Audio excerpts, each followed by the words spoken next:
تاثر ایسا جاتا ہے کہ آپ عمران خان کے بہت بڑے سپورٹر ہیں. یہ بہت خطرناک ٹاپک ہے. یہ تو ایک ایسا ہے کہ آگ لگانے والی بات ہے.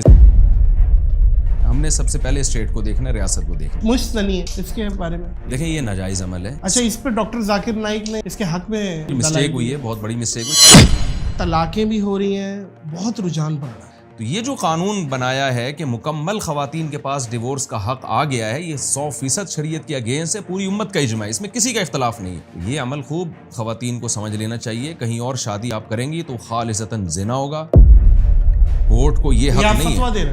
میں نہیں, ساری دنیا کے علماء یہ فتویٰ دے رہے ہیں, قرآن یہ فتویٰ دے رہے ہیں. یوٹیوب مونیٹائزیشن بھی آن ہے ماشاءاللہ. آپ جس طرح گھومتے ہیں کروڑوں روپے کما رہے ہیں. اس میں یہ ہے کہ کچھ رقم صدقہ کریں, کیونکہ اس میں حرام کا بہرحال ایک آمیزش شامل ہوتی ہے. جتنے بھی یوٹیوبرز ہیں ان کو چاہیے 5 سے 10% ایک اندازے سے وہ رقم صدقہ کریں, تاکہ باقی رقم ان کے لیے حلال ہو جائے. مفتی صاحب گاڑی کون سی پسند کرتے ہیں؟ ریوو ڈالا تو ہم آپ کا دیکھتے ہیں, بس دیکھیں ریوو ڈالا تو مجبوری میں رکھا ہوا ہے گارڈوں کو بٹھانے کے لیے, ورنہ سوٹ بھی کرتا ہے آپ پہ جو ہے نا, گاڑی تو کار اچھی ہوتی ہے. السلام علیکم معزز خواتین و حضرات, میں ہوں نادر علی. اسلام میں حرام ہے لینا سود. صحیح کہا نا مفتی طارق مسعود؟ بات صحیح ہے. یہ آپ کا اپنا شعر ہے. یہ کافی ملا ہے میں نے مسعود اور یہ اس طریقے کا. سود پہ ہی آتے ہیں. جی جی. سود کتنا بڑا گناہ ہے. مطلب اللہ نے تو کہا ہے نا, اللہ کے رسول کے ساتھ جنگ ہے جی, اور یہاں پہ اس کو بڑے اچھے ناموں سے پیش کیا جاتا ہے. انٹرسٹ ہے اور یہ ہے وہ ہے, پتہ نہیں کیا کیا چیز ہے. جی سود پہ دیکھیں, سود ایک ایسا جرم ہے, جیسے کچھ عبادتیں ایسی ہیں نا جو پچھلی امتوں میں بھی فرض کی گئیں. روزے کے بارے میں قرآن میں آتا ہے کتب علیکم الصیام کما کتب علی الذین من قبلکم, تم پر روزے فرض ہیں اور تم سے پہلی امتوں پر بھی. تو اسے پتہ چلتا ہے روزہ اللہ کو اتنا محبوب ہے کہ ہر امت پہ فرض کیا. اسی طرح کچھ گناہ ایسے ہیں جو تمام امتوں میں حرام تھے. صحیح. تو سود کی حرمت یہودیوں پہ بھی حرام تھی. وَأَخْذِهِمُ الرِّبَا وَقَدْ نُهُوا عَنْهُ, قرآن کہتا ہے یہودیوں نے ایک بہت بڑا جرم کیا کہ سود لینا شروع کیا, جبکہ ان کو سود سے روکا گیا تھا. تو اس سے پتہ چلتا ہے کہ یہ بھی ہر امت میں اللہ نے اس کو حرام قرار دیا. اور قرآن میں اس کے لیے کتنی واضح آیت ہے, الذین یأکلون الربا لا یقومون الا کما یقوم الذی یتخبطہ الشیطان من المس. اتنا سخت عذاب ہوگا قیامت کے دن سود خور, وہ ایسے بوکھلایا ہوا ہوگا جیسے کسی پر جنات اور شیاطین کے اثرات ہوتے ہیں اور حواس باختہ ہو جاتے. اور یا ایھا الذین آمنوا اتقوا اللہ وذروا ما بقی من الربا, ایمان والو اللہ سے ڈرو اور سودی لین دین چھوڑ دو. کیوں؟ اگر تم نہیں لین دین چھوڑتے فاذنوا بحرب من اللہ ورسولہ, تو اللہ اس کے رسول کا تمہارے خلاف اعلان جنگ. تو بہت بڑا جرم ہے, اور احادیث میں تو اس پر اتنی شدید وعیدیں ہیں کہ زنا سے بھی بدتر ہے یہ. تو نام آپ اچھے دے دیں. جی جی, اس سے کچھ نہیں ہوتا. اس میں تو بس یہی بات ہے کہ جو لوگ اس چیز کو تھوڑا سا بھی کر رہے ہیں نا, شرم کریں. شدید وعیدیں جو بتائی ہیں نا, مطلب اللہ نے کہہ دیا جنگ ہے تو بس جنگ لڑنی ہے. حدیث میں آتا ہے نبی صلی اللہ علیہ وسلم نے فرمایا, صحیح ہے مسلم کی حدیث ہے, کہ سود کی وجہ سے 4 لوگوں پر اللہ کی لعنت ہوتی ہے. سود لینے والا, دینے والا, اس کے معاملات کو لکھنے والا, اور اس پر گواہ بننے والا. واہ واہ. کسی بھی طرح سے اس میں تعاون ہو تو یہ ایسے ہی. اچھا مفتی صاحب, ابھی آپ کی ایک ویڈیو میرے نظر سے گزری, تو آپ کرائے کی گھر کی بڑی تعریفیں کر رہے ہیں, اور آپ بتا رہے ہیں فیسلٹیز کے کرائے کے گھر میں اگر کرائے پہ آپ رہو تو.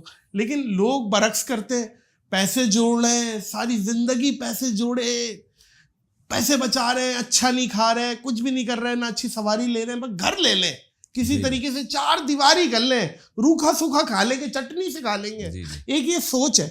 تو آپ کرائے کے گھر کے بڑے حامی ہیں. میرے نا بیان لوگ کٹ کر کے چلاتے ہیں, پوری بات کرتے نہیں. میں اب ذاتی گھر کے خلاف نہیں ہوں. نہیں ہے. کرائے پہ بھی اگر آپ گھر لیں گے تو کسی کا ذاتی گھر ہی ہوگا نا. لوگ کسی کا ذاتی گھر ہی نہیں ہوگا تو آپ کرائے پہ کیسے لیں گے؟ ہاں صحیح ہے. مسئلہ یہ ہے, میں نے جب اس پر بیان کیا کہ بھائی ذاتی گھر کوئی آپ کی ضرورت نہیں ہے, کرائے کے گھر میں بھی وہ آپ کو وہی گیس یعنی دھوپ ملتی ہے, روشنی ملتی ہے, ہوا ملتی ہے, یہ جو ایک مناسب گھر کی جو, اور وہ آپ کو سردی گرمی سے بچاتا ہے اور آپ کو ایک تحفظ دیتا ہے. تو جو ذاتی گھر کر رہا ہے وہی کرائے کا گھر کر رہا ہے. اس پہ لوگوں کے کمنٹس آنا شروع ہو گئے کہ کرائے کے گھر میں ہر مہینے کرایہ دینا پڑتا ہے اور ذاتی گھر میں نہیں دینا پڑتا, اور کرائے کتنے مشکل ہیں آج کل مہنگائی کے دور میں. تو جس آدمی کے پاس منتھلی کرایہ دینے کے پیسے نہیں ہیں, اور وہ ٹینشن میں آ رہا ہے, اس ٹینشن سے بچنے کے لیے وہ ذاتی گھر کا سوچ رہا ہے, حالانکہ کرایہ دینا تو آسان. تو میری یہ دعوت ان لوگوں کے لیے ہے جو بہت زیادہ, جن کے پاس پیسہ نہیں ہے. تو میں یہ کہتا ہوں کہ پہلے پیسہ اپنی صحت پہ خرچ کرو. صحت سب سے پہلے سب سے صحت, پہلے وہ کیسے, سب سے پہلے پیسہ خوراک پہ. جی ہاں, کیسے خوراک پہ خرچ کرو. خوراک پہ. آپ جو کنسٹرکشن کا کام کر رہے ہیں, ہاں تو باڈی کی کنسٹرکشن یہ آپ کے گھر کی کنسٹرکشن سے زیادہ اس کی امپورٹنٹ اہمیت ہے. بالکل, اس میں آپ نے کروڑوں روپے کا سریا ڈال دیا اور آپ نے بڑے بڑے پلر کھڑے کر دیے اور آپ کی جو باڈی ہے گھٹنے میں ہی گھٹنے خراب ہو رہے ہیں. تو کیا کرنا ہے ایسے, تھوڑے دنوں میں آپ مر جاؤ گے. تو اس سے بہتر نہیں کرائے پہ رہ لیتے, لیکن تمیز سے رہ لیتے آپ کی عمر لمبی ہوتی. تندرستی ہزار نعمت ہے. صحت پہ پہلا پیسہ خرچ کرنا, صحت پہ پیسہ خرچ کرنا چاہیے. اس کے بعد آپ کو پیسہ خرچ کرنا چاہیے ایجوکیشن پہ خرچ کرنا چاہیے, سواری پہ خرچ, سواری پہ بہت رولتے ہیں لوگ. جی بالکل, مفتی صاحب بہت حدیث میں ٹوٹی گاڑی, حدیث میں سواری کی ترغیب دی گئی ہے. اس میں نبی صلی اللہ علیہ وسلم نے فرمایا اگر کسی چیز میں نحوست ہوتی تو سواری میں ہوتی. تو نحوست کا مطلب یہاں پر یہ کہ سواری اگر آپ کے مطلب کی نہیں ہے, آپ کی زندگی کی برکتیں ختم ہو جاتی ہیں. لوگ آفس پہنچتے ہیں بسوں میں لٹک لٹک کے, ٹوٹی پھوٹی بائکیں, ذاتی گھر ہے لیکن جانے کے لیے کنوینس کا انتظام کیا ہے. تو کیا کام کرے گا وہاں جا کے آفس میں, جب آپ جیب بھی کٹتی ہے بسوں میں اور کیا حالات ہوتے ہیں. تو بدبو اور پتہ نہیں کیا کیا لوگوں آپ ایک سہولت کا انتظام کریں اپنے لیے. تو ان چیزوں کے بعد بھی اگر آپ کے پاس پیسہ بچتا ہے تو آپ ضرور ذاتی گھر خریدیں. کس نے منع کیے, شریعت میں ناجائز تھوڑی ہے. حدیث میں آتا ہے بدترین چیز جس پہ انسان کا پیسہ خرچ ہونا وہ تعمیر ہے. اس کو سب سے لاس میں رکھیں آپ. کیا بات ہے, کیا بات ہے. آج یہ تو لوگ نا ڈپریشن میں جا رہے ہیں اس کی وجہ سے, ذاتی گھر نہیں ہے, ذاتی گھر نہیں ہے. عمریں آپ دیکھو کتنی چھوٹی ہو گئی ہیں انسان کی, اور آپ ذاتی گھر بنا رہے ہو, اس میں سریا ڈال رہے ہیں 100 سال کا, اور آپ کی اپنی ایج 5-10 سال کی رہ گئی ہے. تو کیوں ٹینشن لے رہے ہو بھائی اس چیز کی؟ کیا مسافر خانہ ہے تو آپ اس کو سمجھیں, ہاں اللہ نے بہت پیسہ دیا تو بنا لیں. بلکہ وہ سعید انور صاحب سے ایک واقعہ ہے منسوب, جی, کہ کوئی شخص تصویر وغیرہ ویڈیو سے بڑا چڑھتے ہیں. جی جی جی. تو کوئی تصویر کا کسی نے تقاضا کیا سیلفی کا, تو انہوں نے کہا بیٹا باتھ روم میں کتنی دیر بیٹھتے ہو. جی. تو وہ پریشان ہو گیا بندہ, یار باتھ روم کہاں سے آ گیا. بولا بیٹا دنیا بس یہ باتھ روم کی مانند ہے, رفع حاجت جس کام میں آئے ہو کرو اور نکلو بس. پتلی گلی سے پتلی گلی سے یہ سیلفیوں کے چکروں میں نہ رہو. صحیح. بہت درست بات کی ہے مفتی صاحب. آپ یقین کریں یہ بات یہاں میرے بیٹھ گئی ہے, ڈرل ہو گئی ہے کہ تعمیر پہ جوڑ کے جو ہے نا گھر تعمیر جوڑ سب سے کے آخر میں زندگی کے مزوں کو خراب کر دینا, اس کے بعد گھر, یہ ٹھیک نہیں ہے. پیسہ اللہ نے دیا ہے, ساری ضرورتیں پوری ہو رہی ہیں, تو ٹھیک ہے چلو یار غریبی میں ذاتی گھر ہو جائے. مفتی صاحب گاڑی کون سی پسند کرتے ہیں؟ ریوو ڈالا تو ہم آپ کا دیکھتے ہیں, گارڈ بس دیکھیں ریوو ڈالا تو مجبوری میں رکھا ہوا ہے گارڈوں کو بٹھانے کے لیے, ورنہ سوٹ بھی کرتا ہے آپ سے جو ہے نا گاڑی تو کار اچھی ہوتی ہے. اچھا سیڈان کار, پرائیویٹ کار جو ہے وہ ذرا زیادہ کمفرٹیبل ہوتا ہے انسان اس میں. صحیح ہے. ڈھالا کے بھرم ہیں, بہرحال ششکے ہیں, لیکن اچھا یہ ڈھالا میرا نہیں ہے, یہ بینک کا ہے جس سے ہم نے رینٹ پہ لیا ہوا ہے. ٹھیک ہے, اچھا تو لوگ نہیں تو انسٹالمنٹ پہ, لیکن ہے تو مالک تو آپ ہیں. مالک فی الحال بینک ہے, ہو آپ جائیں گے, جب قسطیں پوری ہو جائیں گی تو پھر وہ ایک نیا معاہدہ ہوگا بینک سے. تو لوگ یہ بھی اعتراضات کرتے ہیں نا, ڈالے پہ گھوم رہے ہیں, ڈالا بھی تقریباً کوئی 1.5 کروڑ روپے کا ہو گیا ہے. جی جی جی جی. اور سیکورٹی گارڈ اور مفتی جب گارڈ ہے نا, تو لوگ جب بھی کوئی اعتراض کرے نا تو اس سے پھر اس کا متبادل پوچھیں کہ سیکورٹی کی ضرورت ہے یا نہیں ہے کراچی میں. ایک بات, کیا وہ سیکورٹی ہم گدھا گاڑی پہ بٹھا کے گھومیں اپنے ساتھ, یا ہم کار میں بٹھائیں ان کو اندر؟ تو گارڈ تو اوپن ہی ہونے چاہیے, اوپن ہی ہونے چاہیے, یا وہ الگ الگ ہم گاڑی میں جا رہے ہوں یا بائک پہ جا رہے ہوں, وہ 6 بائکیں پیچھے آ رہی ہوں. تو اس کے یعنی لوگ مشورہ دیتے ہیں, بات کرتے ہیں, لیکن اس کے دیکھتے نہیں ہیں کہ اس کے. یہ وہ لوگ ہیں مفتی صاحب جو اپنے دکھوں سے دکھی نہیں ہے, دوسرے کا سکھ دیکھ کے دکھی ہیں. جی جی. جو صرف نیگیٹو جی سوچتے ہیں اور وہ مکھی کا کردار ادا کرتے ہیں جو پورا جسم چھوڑ کر زخم پہ بیٹھتی ہے. آپ کا کام یہ, اگر ایک علماء کرام اس لائف اسٹائل کو انجوائے کر رہے ہیں حق حلال طریقے سے, تو اس میں پرابلم کیا ہے؟ اس میں پرابلم کیا ہے؟ لوگوں کو سمجھ نہیں آتی یہ بات. مولانا طارق جمیل پہ بڑے اعتراضات اٹھتے ہیں, لیگزس پہ گھومتے ہیں تو یہ ہوتا ہے تو وہ ہوتا ہے. اصل میں لوگوں کو اعتراض یہ ہوتا ہے کہ علماء جو ہے نا وہ سادگی کی ترغیب دیتے ہیں. نبی صلی اللہ علیہ وسلم کے جو کی روٹی کھاتے تھے, چٹائی پہ بیٹھتے تھے. یہ نہیں دیکھتے کہ نبی صلی اللہ علیہ وسلم کے دور میں بہت سارے صحابہ کی بڑی لگژری لائف تھی. حضرت عثمان تو بہت مالدار تھے, صحیح. نبی نے تو ان کو منع نہیں کیا کہ آپ نے اتنے گھوڑے اتنے اونٹ کیوں رکھے ہوئے ہیں. تو رسول اللہ صلی اللہ علیہ وسلم نے جو لائف اسٹائل اختیار کیا وہ آپ کا اختیاری تھا, اس میں کچھ حکمتیں تھیں. شریعت کا حکم نہیں ہے وہ, شریعت کا حکم یہ ہے جو نبی نے زبان سے فرمایا, ان اللہ یحب ان یرا اثر نعمتہ علی عبدہ, کہ جب اللہ نے کسی کو مال دیا ہو تو اللہ یہ چاہتے ہیں کہ مال کے اثرات اس پہ نظر آئیں, اس کی لباس, اس کی خوراک, اس کی پوشاک پر. ایک صحابی نبی کی خدمت میں آئے, آپ نے فرمایا کیا تمہارے پاس اللہ نے تمہیں مال نہیں دیا, تم نے کیسے, لباس تھا ان کا, بال پراگندہ تھے, انہوں نے کہا کہ دیا ہے. تو آپ نے فرمایا تو اللہ چاہتے ہیں کہ جب اللہ نے تمہیں مال دیا تو وہ تمہارے لباس اور تمہاری یعنی اثرات اس کے نظر آنے چاہیے. تو نبی صلی اللہ علیہ وسلم کی تعلیم یہی ہے. مفتی صاحب آپ عطر یوز کرتے ہیں؟ جی بالکل کرتا ہوں. آپ کو مسکل محل کے بارے میں شاید علم ہو, یہ پاکستان کا اس ٹائم عطر میں سب سے نمبر 1 برانڈ ہے. صحیح. اور یہ کچھ تحفے آپ کے لیے آئے ہوئے اسپیشلی. ان کی سب سے اچھی بات یہ ہے مفتی صاحب کہ ایک عطر کے بارے میں خاص ایک وہ اسمیل سی لوگ اوائڈ کرتے تھے کہ چبھنے والی اسمیل ہوتی ہے, اور وہ دربار عطر یاد ہوگا کانوں میں پھمبے ومبے لگا کے وہ ناک کے بال جلا دیتے تھے لوگ. تو ایک تو وہ اسٹائل تھا. یہ وہ عطر ہے جو پرفیوم سے زیادہ لاسٹنگ رکھتے ہیں. صحیح. اور اس ٹائم سب سے زیادہ ٹرینڈ مارکیٹ میں چل رہا ہے کہ بھائی عطر لگایا جائے. تو آپ ذرا ایک یوز کریں, ذرا آپ یوز کر کے ایک فیڈ بیک تو دیں. میں ایک آپ کو یہ بھی چیک کراتا ہوں. الکوہولک تو نہیں ہے نا؟ الکوہولک نہیں ہے. مجھے اصل میں الکوہولک خوشبوؤں سے بڑی الرجی ہے. نہیں آپ یوز کریں, آپ بتائیں. اچھا یہ بھی آپ نے اب اس کی تعریف کروا لی ہے, لوگ میرے پاس اس کے ڈبے لانا شروع. نہیں ڈبے آپ یقین کریں یہ میں یوز کرتا ہوں ذاتی طور پہ. ابھی بلکہ سعودیہ گیا تو میں جیب میں ڈال کے لے گیا کسی اونٹ کی دکان پہ. یہ والا بھی چیک کریں. وہ کیسا لگا مفتی صاحب آپ کو؟ صحیح, اچھا ہے. یہ والا ہاتھ پہ لگائیں, یورپ کریں. نہیں یہ ایسی ہے, ڈائریکٹ رب کریں. تو میں چلا گیا جیب میں ڈال کے عطر کی شاپ پہ. اب ان کے پاس بڑے ایکسپینسو 150 ریال 200 ریال سعودیہ میں. جی. تو میں نے ان کو کہا کہ یار یہ والا نکال کے, میں نے کہا یار یہ چیک کریں آپ. انہوں نے کہا یار یہ تو بہت اچھا ہے. میں کہا 30 ریال. اچھا پرائز کم ہے نا اس کی, 30 ریال. پھر اچھا نہیں لگا. نہیں اس نے کہا یار 30 ریال میں ہمیں دے دو یار یہ سارے. تو یہ پھر خیر ہم نے تو ان کو فری میں ہی دے دیا. ہم نے کہا پاکستانی ہے. میں سمجھتا ہوں مفتی صاحب پاکستانی برانڈس کو بھی ہمیں چانس دینا چاہیے. ضروری نہیں ہے کہ باہر کا ایک جو ایک دماغ بنا ہوا ہے لوگوں کا کہ بھائی باہر سے ہی لینا ہے ہم نے. آپ اپنے برانڈ کو جو اچھا کر رہے ہیں انہیں سپورٹ کریں, انہیں چانس دیں. کیا خیال ہے؟ بالکل. یہ مفتی صاحب یہ آپ کے تحفے جو آپ نے لے کے جانے, اور مسکل محل کو آپ نے گن کے 4 دیے ہیں. کچھ اس میں مصلحت لگ رہی ہے. اچھا یہ 3 ہے, 4 ہیں. 4 ہیں. یہ آ گیا. ٹھیک ہو گیا جی. یہ آپ کے میں نے یہاں پہ رکھ دیے مفتی صاحب. سمجھے نہیں بات. اچھا خیر. اچھا کیا 4؟ میں نے کہا آپ نے گن کے 4 ڈبے دیے ہیں اور 4 شادیوں کی بات کرتے ہیں آپ. کیا بات ہے. اسی پہ لے کے آؤں گا میں.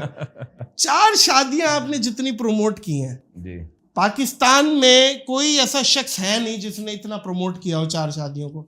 بلکہ ہمیں پتہ چلا ہے کہ اس پہ آپ کے بیان پہ بھی پابندی لگی ہے ایک دفعہ. 4 شادیوں کی وجہ سے آپ نے کہیں کر دیا تھا. انہوں نے کہا یار یہ کیا بھائی پابندی ہے آپ پہ. وہ کیا ہے, وہ ذرا واقعہ. دیکھیں یہ 2004 میں نا اس پہ میں نے بات کرنا شروع کی تھی کہ میں دیکھتا تھا کہ خاندان میں بھی, اور چونکہ میں مدرسے سے فارغ ہوا تھا, مسجد میں نماز بھی پڑھاتا تھا, تدریس بھی کرتا تھا, لوگ مسائل لے کے آتے تھے. ہر دوسرے گھر کا مسئلہ کہ بچی کی شادی نہیں ہو رہی, بیٹی کے رشتے کے لیے دعا کریں. جبکہ ہم عرب میں دیکھتے تھے کہ وہاں کبھی ایسا نہیں ہوتا کہ بچی کی شادی کے لیے کوئی رابطہ کرتا ہو علماء سے.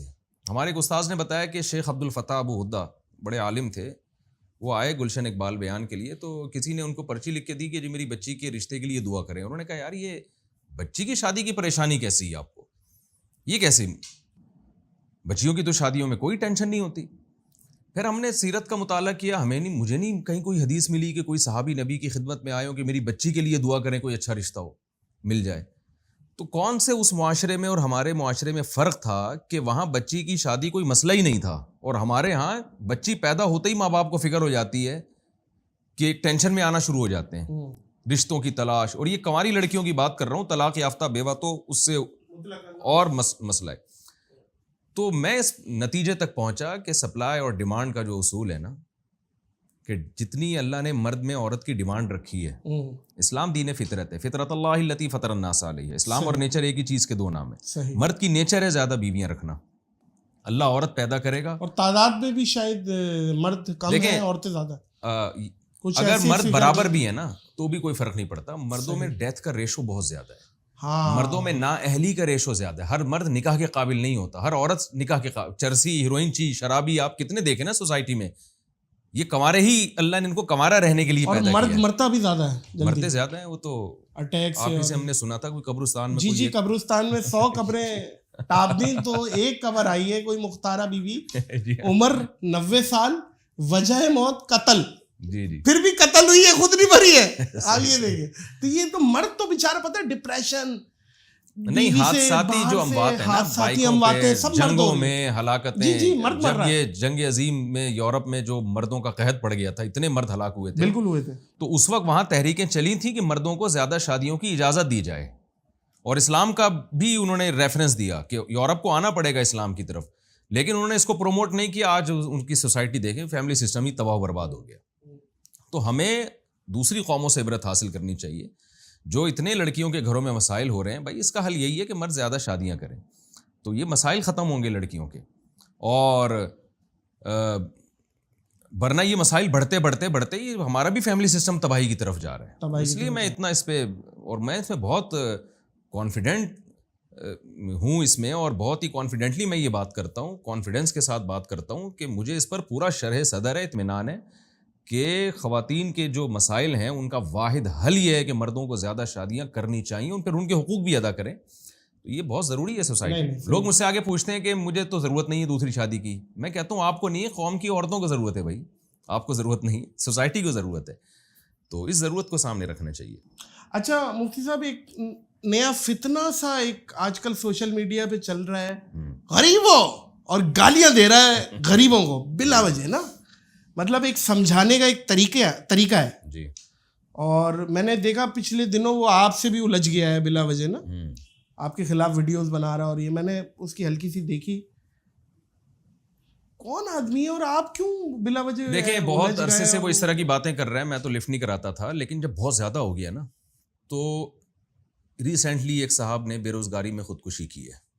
قطر گیا, جاب نہیں ملی, ادھر ادھر تلاش کیا, آن لائن بھی بزنس کی کوشش کی, نہیں کر سکا بزنس, ڈپریشن میں آ کے اپنے آپ کو جان سے مار دیا اس نے.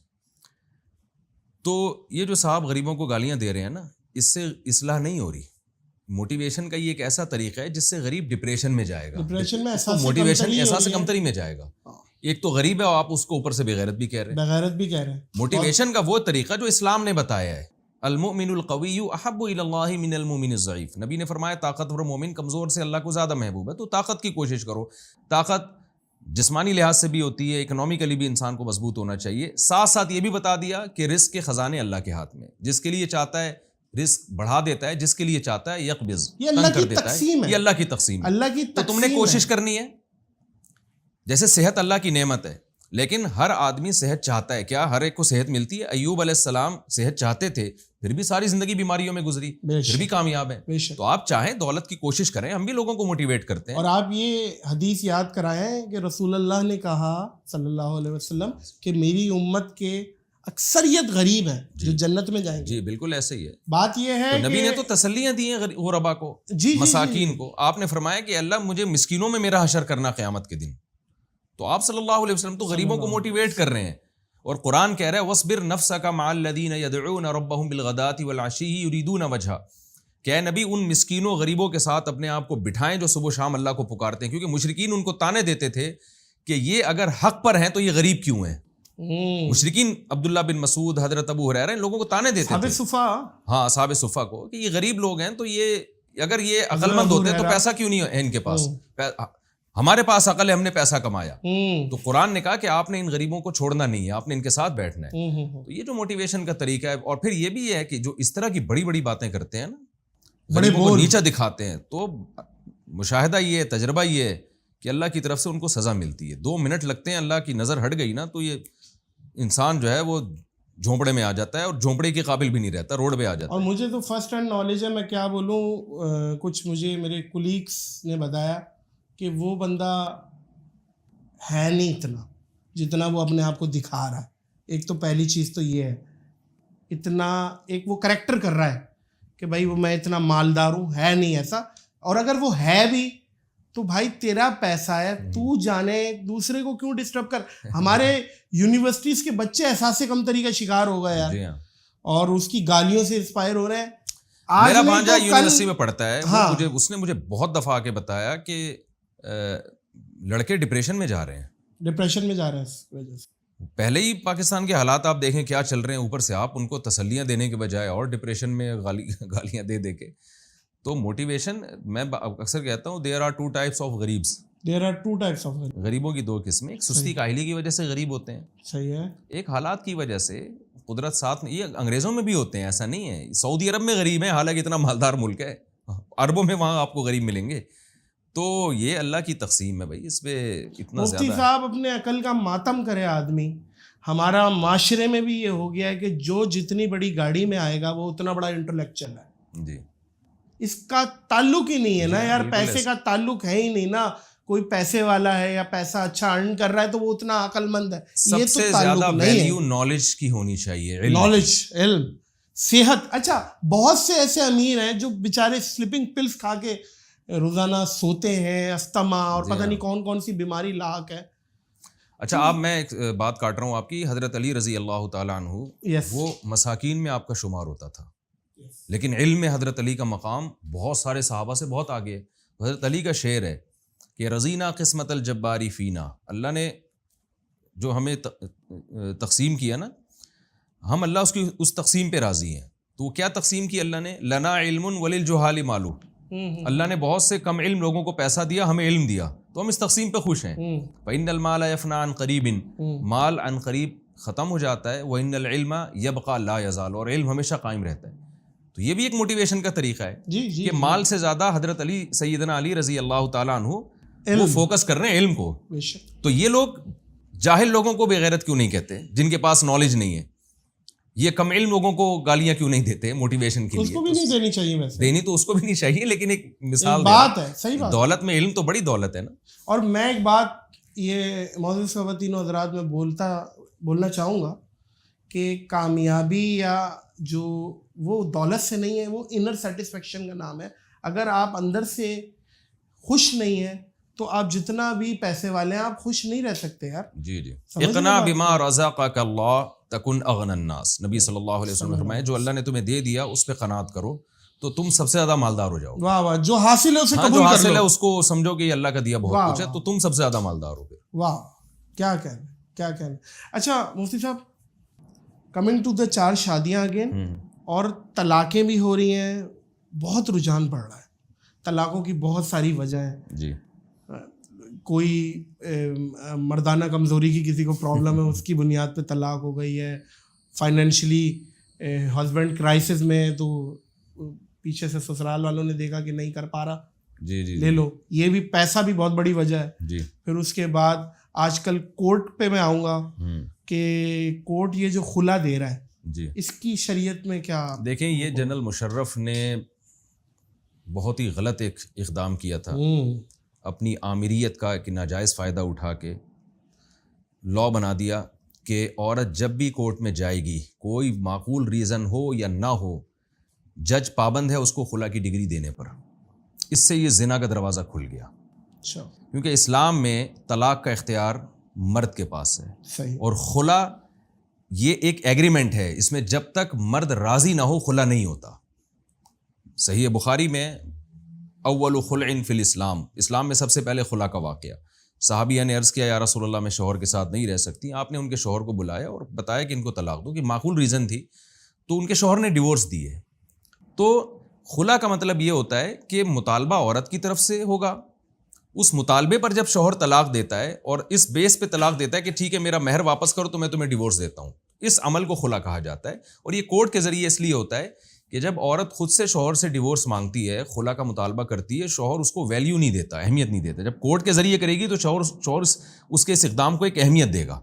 کورٹ میں جائے گا, کورٹ اس کو کہے گی کہ بھئی آپ حقوق کیوں نہیں ادا کر رہے, تو آپ اس کو ڈیورس دیں.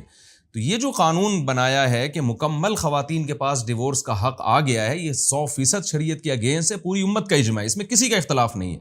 کیا یعنی حنفیہ, شافعیہ, مالکی, حنبلی, اہل حدیث, یہاں تک کہ شیعہ لوگ بھی اس پر متفق ہے. صحیح.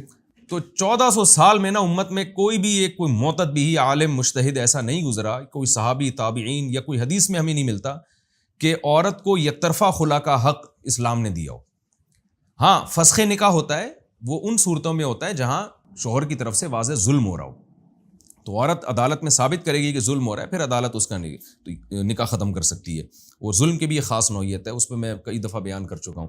لیکن یہ جو عدالتوں میں کیا ہے کہ عورت گئی اور نہیں رہنا میں نے اس مرد کے ساتھ, عدالت کہتی ہے ٹھیک ہے, تو یہ عمل خوب خواتین کو سمجھ لینا چاہیے. کہیں اور شادی آپ کریں گی تو خالصتاً زنا ہوگا, اس کی شریعت میں بالکل اجازت نہیں ہے.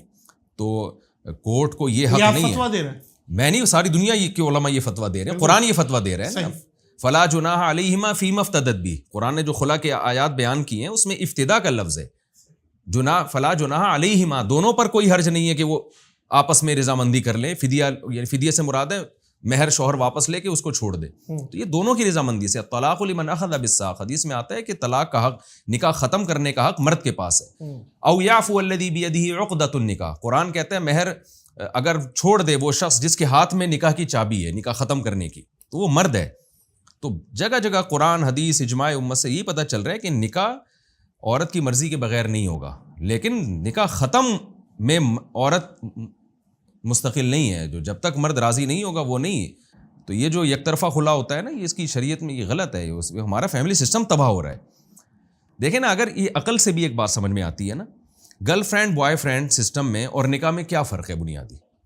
گرل فرینڈ بوائے فرینڈ میں بھی ایک لیونگ ریلیشن ہوتا ہے, لیکن دونوں میں جب دونوں چاہیں ایک دوسرے کو چھوڑ سکتے ہیں. تو اگر نکاح میں بھی جب بھی دونوں چاہیں ایک دوسرے کو چھوڑ سکیں, تو نکاح میں اور لیونگ ریلیشن میں کوئی فرق بچتا ہی نہیں ہے نا, سوائے ایجاب و قبول کے. تو وہ تو گرل فرینڈ اور بوائے فرینڈ کا بھی ایک طرح سے ایجاب و قبول ہی ہوتا ہے کہ آپس میں وعدے ہوتے ہیں, معاہدے ہوتے ہیں, متفق ہوتا ہے. اور اس کا یہ جو خلا کا سسٹم ہے یہ بنایا گیا ہے یہ لیبل لگا کے کہ خواتین کے فائدے کے لیے ہم کر رہے ہیں, لیکن اس سے بیڑا غرق ہو رہا ہے خواتین کا. وہ کیسے بیڑا غرق ہو رہا ہے, ابھی اس کے سائیڈ ایفیکٹ پورے طور پہ آنا شروع نہیں ہوئے. کل جب یہ خلا کے واقعات زیادہ کثرت سے ہوں گے نا, تو نتیجہ اس کا یہ نکلے گا کہ مرد پھر شادیاں کرنا چھوڑیں گے. جو آج مرد شادی کر کے پوری جائیدادیں بیگم کے نام کر دیتے ہیں, وصیتیں کر رہے ہوتے ہیں اس کے لیے, مرد کو جب پتہ ہے کہ یار یہ کسی بھی وقت مجھے چھوڑ کے جا سکتی ہے, تو مرد پھر اس پہ خرچ نہیں کرے گا. میرے سامنے ایسے کیسز آئے ہیں کہ مرد نے پراپرٹی کروڑوں روپے کی بیگم سے محبت میں اس کے نام کر دی, اگلے دن بیگم نے جا کے خلا لے لیا, اور پراپرٹی بھی گئی, بیگم بھی گئی, بچے بھی گئے. تو یہ ظلم مردوں پہ ہو رہا ہے, اس کے خلاف بھی آواز اٹھانی چاہیے. اور اس کا حقیقت میں ظلم یہ عورت پیک پر ہوگا. مرد پھر عورت کو ایک کھلونا سمجھ کے رکھے گا کہ اپنی ایک ڈیزائرز پوری کرو اور کام نکالو اس سے. وہ جو بیوی بنا کے اس کے جائیدادیں اس کے نام کر دینا, ساری زندگی اس کا خرچہ اٹھانا, اس کے بچوں کی کفالت کرنا, کیونکہ مرد کو اپنائیت کا احساس ہوتا ہے کہ بھئی یہ میری ہے, میں جب تک نہیں چھوڑوں گا یہ جا نہیں سکتی. تو یہ اپنائیت کا احساس مرد کو مجبور کرتا ہے کہ اس کے لیے قربانیاں دے. جب مرد کو یہ احساس ہوگا بھائی کسی بھی دن ذرا سا میٹر اس کا شارٹ ہوا تو یہ چھوڑ کے چلی جائے گی, تو وہ بھی پھر اس سے ایک حد تک ریلیشن رکھے گا. وہ اس کے لیے وہ قربانیاں نہیں دے گا جو ہماری سوسائٹی میں مرد دیتے ہیں قربانی. تو یہ غلط نظام ہے, اس کے خلاف آواز اٹھانی چاہیے. اور پھر اگلا مرحلہ اس سے یہ ہے, میں ایک آپ کو واقعہ سناتا ہوں. کچھ دن پہلے کیس آیا, خاتون نے ایک مرد سے شادی کی, ایک بچہ ہوا, کورٹ سے جا کے خلا لیا, بچے کا خرچہ 18 سال کی عمر تک بنوا لیا, اپنا عدت کا خرچہ بنوا لیا. پھر اگلی شادی کی کسی اور مرد سے, اس سے بچہ ہوا, اس سے کورٹ سے خلا لیا, ادھر بھی 18 سال تک اس بچے کا بھی خرچہ. محترمہ کا بزنس ہے یہ, اور ایسی بہت ساری عورتیں ہیں جو یہ دھندا بنا لیا انہوں نے, فیڈنگ گراؤنڈ بنایا. اور مرد ایسے ڈپریشن میں جا رہے ہیں نا, اس وقت 300 مردوں کو تو میں جانتا ہوں, آپ کہیں میں ان کو بلا لوں, جو اس عذاب میں مبتلا ہیں کہ یار ہم سے بیوی بھی گئی, بچہ بھی گیا. اور کورٹ ظلم کیا کر رہی ہے, سارا خرچہ بچے کا باپ کے ذمہ ڈال رہی ہے, لیکن بچے کی تعلیم ماں کی مرضی کی, تعلیم باپ کی مرضی کی. یہاں تک ہے 10 سال کا بچہ ہو گیا اور ماں نے اس کی تربیت یہ کی ہے کہ میں بڑا ہو کر اپنے باپ کو قتل کروں گا. ماں اس کے دماغ جو بنا رہی ہے نا, وہ یہ بنا رہی ہے کہ تمہارا باپ ایسا تھا اور خرچہ ابھی بھی باپ دے رہا ہے. اس سے بڑا الو کا پٹھا کون ہوگا یار, آپ بتاؤ. تو یہ جو بیچارہ جس کو میں نے پیار سے الو کا پٹھا کہا ہے نا, جو ساری زندگی خرچہ بھی بچے کا اٹھائے گا, جبکہ ماں کے پاس مکمل بچہ رہے گا. مائیں پھر اس بچے کا ذہن باپ کے خلاف کر رہی ہیں, تمہارا باپ ایسا تھا, کیونکہ اپنا الو اس نے بہرحال سیدھا کرنا ہے ماں نے نا, کہ میں نے, بچہ پوچھے گا نا ماں آپ نے کیوں طلاق لی, تو ظاہر ہے وہ پھر ہمارے یہاں طلاق کے بعد تو ایک دوسرے پر جھوٹے الزامات لگتے ہیں ہماری سوسائٹی میں, تو وہ ذہن بچے کا خراب کر رہی ہے, اور بچہ کہہ رہا ہے کہ میں بڑا ہو کر اپنے باپ کو قتل کروں گا. خرچہ پھر بھی کون دے رہا ہے, جس کو میں نے پیار سے ابھی کیا کہا ہے, الو کا پٹھا, وہ خرچہ دے رہا ہے. اور پھر اگر وہ خرچہ نہیں دیتا اس کو جیل ہو جاتی ہے. تو یار یہ آپ خواتین کے حقوق کے نام پہ مردوں کے ساتھ کیا زیادتی کر رہے ہیں. لیکن میں بتا رہا ہوں اس میں زیادتی کل عورت کے ساتھ ہوگی. مرد یورپ میں جیسے مردوں نے عورت سے ہاتھ کھینچ لیا ہے نا, ایسے ہی ہماری سوسائٹی میں بھی مرد ہاتھ کھینچ لیں گے کہ یار یہ شادی بیاہ کے بکھیڑوں میں مت پڑو. جب ایسے واقعات آئیں گے نا, وسیم نے شادی کی تھی اس کے ساتھ یہ ہوا, غفار نے شادی کی تھی اس کے ساتھ یہ ہوا, تو آدمی کہے گا یار سیکسول ریلیشن قائم کرو عورت کے ساتھ, ایک جانوروں کی طرح جیسے گدھے گھوڑے ہوتے ہیں, فزیکل ریلیشن تو ہوتا ہے, کوئی نکاح کے بندھن میں نہیں پڑتے, وہ ٹینشنیں نہیں اٹھاتے, تو انسان بھی گدھے گھوڑے بن جائیں گے تھوڑے دنوں میں. تو ہماری عدالتوں کو خوف کرنا چاہیے, ہماری اسمبلیوں کو اس پہ آواز اٹھانی چاہیے کہ یہ جو زنا کا دروازہ عدالتی خلا کے نام پہ بدکاریوں کا دروازہ عدالتوں نے کھول دیا ہے, اس دروازے کو بند کیا جائے. میں آخری بات اس میں ایک جملہ کہوں گا کہ ججز جو خواتین کو طلاق دیتے ہیں ان سے میں یہ اپیل کروں گا کہ آپ صرف اپنی بیوی کو طلاق دے سکتے ہیں, آپ دوسروں کی بیویوں کو طلاق دینے کا آپ کے پاس کوئی رائٹ نہیں ہے. تمام آسمانی مذاہب میں, یہ یہودیت میں بھی ہے, عیسائیت میں بھی اور اسلام میں بھی ہے. تو جج صرف اپنی بیوی کو ڈیورس دے سکتا ہے, کسی اور کی بیوی کو ڈیورس دینے کا حق جج کے پاس نہیں ہے, سوائے چند صورتوں کے جہاں واقعی ظلم ہو رہا ہو. جہاں ظلم ہو رہا ہے تو وہاں تو ہم بھی اس کے قائل ہیں کہ بھائی فسخ نکاح کا راستہ آپ کے پاس ہے, لیکن جہاں ظلم ہو اور عورت اس ظلم کو ثابت کرے. خواتین یہ بھی کہتی ہیں اگر ہمارے پاس گواہ نہیں ہم ظلم کیسے ثابت کریں. تو دیکھیں دنیا میں کوئی بھی جرم دلیل کے بغیر نہیں ہوتا. یہ تو ایسے کوئی بھی کسی پہ الزام لگا دے فلاں چور ہے, تو دلیل کے بغیر تو نہیں. عدالتوں میں تو کوئی نہ دلیل سنی جاتی ہے, نہ بس عدالت پوچھتی ہے آپ نے رہنا ہی نہیں رہنا. تو شادی ہوئی, اب وہی بات ہے, تھوڑا سا مرد بے روزگار ہو گیا تو کسی نے پیسوں کی آفر دی, وہاں چلی گئی. تو یہ غلط ہو رہا ہے. نہیں مفتی صاحب یہ بہت بڑا پوائنٹ آپ نے. اچھا میں سوری بات کاٹ رہا ہوں آپ کی, میں مانتا ہوں کہ بہت سے مرد ظالم ہیں, تو ہم ان کو سپورٹ نہیں کر رہے ہیں, بالکل صحیح بات.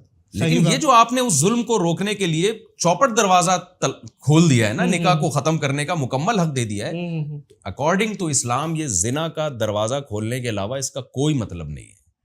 تو آپ چھوڑ دیں اسلام کو. بھائی میں تو جب خواتین پوچھتی ہیں نا کہ ہم نے کورٹ سے خلا لیا, اور جب ہم ان کے ڈاکومنٹس پڑھتے ہیں تو ہم کہتے ہیں تو کوئی معقول وجہ نہیں بنتی یہاں خلا کی, کوئی ایسی ریزن نہیں ہے خلا کی.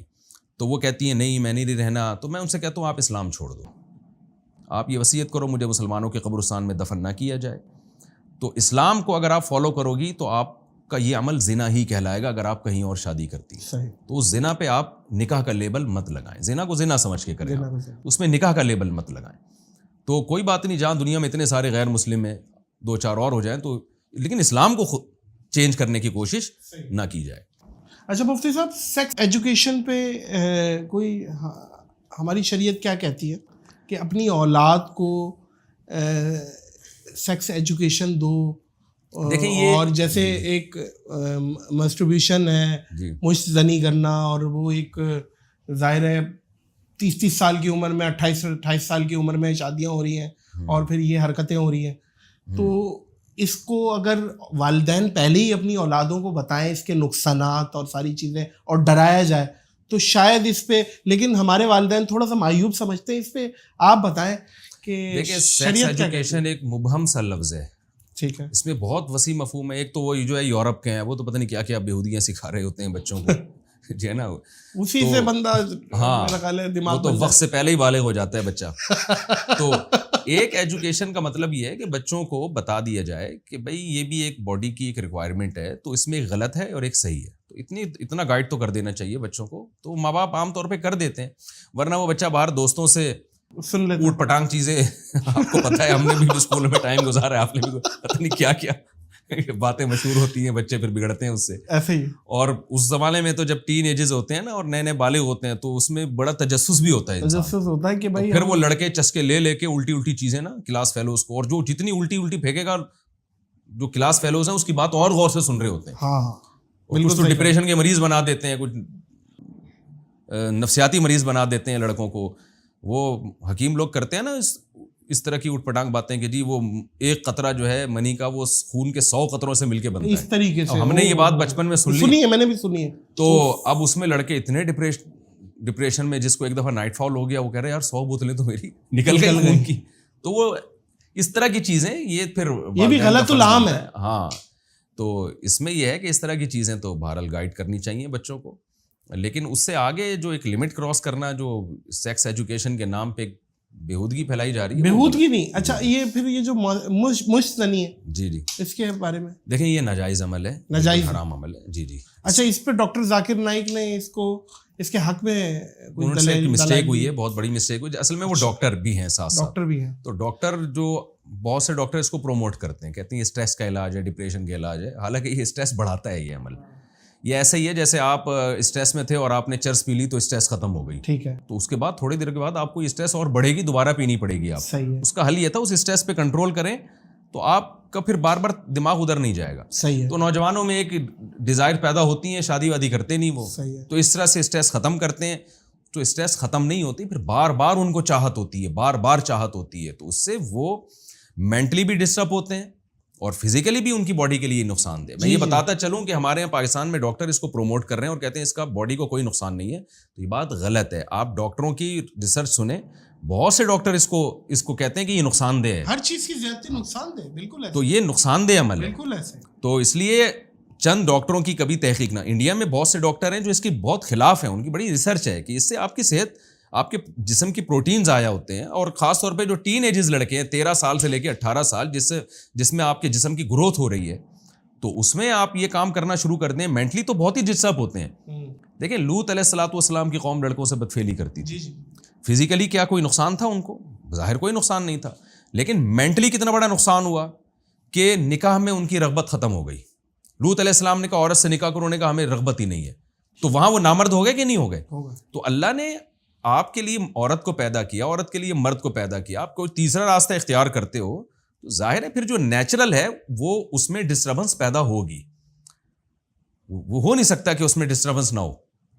تو اس لیے جو نیچر نے جو راستہ بتایا ہے وہ اپنی خواہش پوری کرنے کا یہی راستہ بتایا ہے کہ مرد اور عورت کو ایک دوسرے کے لیے پیدا کیا گیا, تو نکاح کی تلاش کریں, اور جب تک نکاح نہیں ہوتا حدیث میں ہے کہ روزہ رکھیں. اگر ہینڈ پریکٹس کی اسلام میں تھوڑی سی بھی گنجائش ہوتی نا, تو حضرت عثمان ابن مظعون رضی اللہ تعالیٰ عنہ فرماتے ہیں کہ میں نے نبی صلی اللہ علیہ وسلم سے پوچھا کہ ہم سفر میں ہوتے ہیں اور ہم سے اپنی بیویوں سے دوری برداشت نہیں ہوتی, تو آپ ہمیں اجازت دیں کہ زنا سے بچنے کے لیے ہم اپنے آپ کو خصی کر لیں تاکہ یہ خواہش ہی ہمیشہ کے لیے ختم ہو جائے. تو آپ نے فرمایا نہیں. اگر ہینڈ پریکٹس کی اجازت ہوتی تو سید الانبیاء ذرا سا اشارہ کر دیتے کہ ایک صحابی جو اپنے آپ کو مردانہ قوت ہی ختم کرنے کے لیے تیار ہیں, اتنے ڈسٹرب ہیں, تو ان کے لیے آسان راستہ نہیں تھا کہ وہ اس طرح سے اپنی خواہش پوری کر لیں. لیکن نبی صلی اللہ علیہ وسلم نے اس کی اجازت نہیں, فرمایا تزوجو, نکاح کرو تم. تو اسلام میں نکاح کے علاوہ آپ کے پاس کوئی راستہ نہیں ہے اپنے. اچھا, لیکن مفتی صاحب جو شوہر حضرات اپنی بیگمات سے دور ہیں, سعودیہ میں, دبئی میں یا یورپ میں ملکوں میں 6 مہینے 8 مہینے نہیں ہیں, اور ویڈیو کال کے ذریعے وہ بات کر رہے ہیں جی, اور اگر ویڈیو کال کے ذریعے کچھ اس طریقے کا آن لائن کچھ افیئر ہو جاتا ہے, دبے الفاظوں میں بتا رہا ہوں, تو وہ کس زمرے میں آئے گا؟ دیکھیں اپنی ہی بیوی کے ساتھ. ٹھیک ہے, لیکن وہ بھی غلط ہے. غلط ہے کیونکہ میں نے بتایا کہ ایک اللہ تعالیٰ نے آپ کے لیے, ہاں یہ ضرور ہے کہ غلط کے بھی درجات ہوتے ہیں. ایک نیٹ پہ فحش فلمیں دیکھ کے اپنے آپ کو فارغ کر رہا ہے, تو بالکل ہی اس کے لیے نامحرم ہے, اور ایک زوجہ جو اللہ نے اس کے لیے حلال کی ہے, تو دونوں کے گناہ میں تو بہرحال زمین آسمان کا فرق ہوگا. اس سے تو بہرحال بہتر ہے کہ جو دوسری عورتوں کو دیکھ کے اپنے آپ کو مطمئن کرتے ہیں. لیکن 6 مہینے بیویوں سے دور رہتے کیوں ہیں؟ قرآن مجید میں اللہ تعالیٰ نے وَصَاحِبَتِهِ وَبَنِيهِ, بیوی کو نا صاحبہ سے تعبیر کیا. صاحبہ کا معنی ساتھ رہنے والی. کسی رشتے کے لیے اللہ نے یہ لفظ استعمال نہیں کیا. تو اس لیے میں تو لڑکوں سے کہتا ہوں جب تمہاری شادی ہو گئی نا تو یہ صاحبہ بن گئی ہے. صاحبہ کا مطلب اب یہ چپک گئی ہے تمہارے ساتھ. اب جہاں جاؤ گے نا, تو کراچی میں ایک لفظ سے بات ہے نا, پھلترو کی طرح چپک جانا, اب یہ تمہارے ساتھ چپک گئی ہے. اب تم کہیں بھی جاؤ اس کو لے کے جاؤ. حتی الامکان کوشش کریں کہ جب آپ جاب کرتے ہیں تو ساتھ لے کے تو کم میں گزارا کر لیں, لیکن بیگم کے بغیر نہ رہیں آپ. خاندانی آدمی جہاں بھی جاتا ہے نا کوشش بیغم کرتا ہے بیغم ہو جاتا ہے, بیگم کے ساتھ جائے, بیغم اور بیغم اس پہ بھی ظلم ہے نا, اس پہ اس بھی پہ بھی تو ظلم ہے کہ وہ نکاح کر کے آپ کے یہاں آئی ہے اس لیے تھوڑی آئی ہے. اور پھر جو 6 مہینے سال گھر سے باہر رہتے ہیں, پھر ریٹائرمنٹ کے بعد گھر آتے ہیں, وہ 60 سال کے بعد جب گھر آتے ہیں تو کیا فائدہ یار, اس عورت پہ آپ نے کتنا ظلم کیا, وہ ساری زندگی آپ اس سے دور رہے ہیں, تو غلط ہے, یہ زیادتی ہے.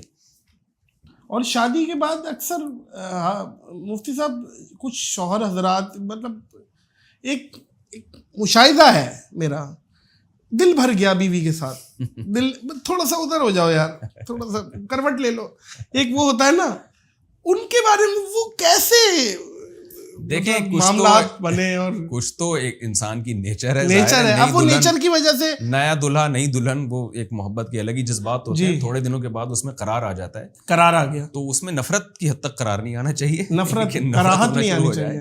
باقی یہ تو ظاہر ہے ٹائم گزرنے کے اس میں ساتھ. ویسے لیکن اس میں ایک بیگمات بات ہے, کو بھی میں ریکویسٹ کروں گا, آپ کا شوہر سارا دن تھک کے آ رہا ہے, آپ تارا میرے کا تیل لگا کے سر پہ بیٹھی ہوئی ہے یار, خدا کی قسم ارنڈی کا تیل لگایا ہوا ہے, ناک کے بال جلا دیے ہسبینڈ کے آپ نے, وہ بولے گی یار میں خدا کی قسم گھر میں ماسی جو آ رہی ہے اس کے پاس سے جو بو آ رہی ہے اس سے زیادہ آپ کے پاس سے آ رہی ہے. آپ نے اپنا خیال نہیں رکھا ہوا صفائی کا, معاملات کا, نان.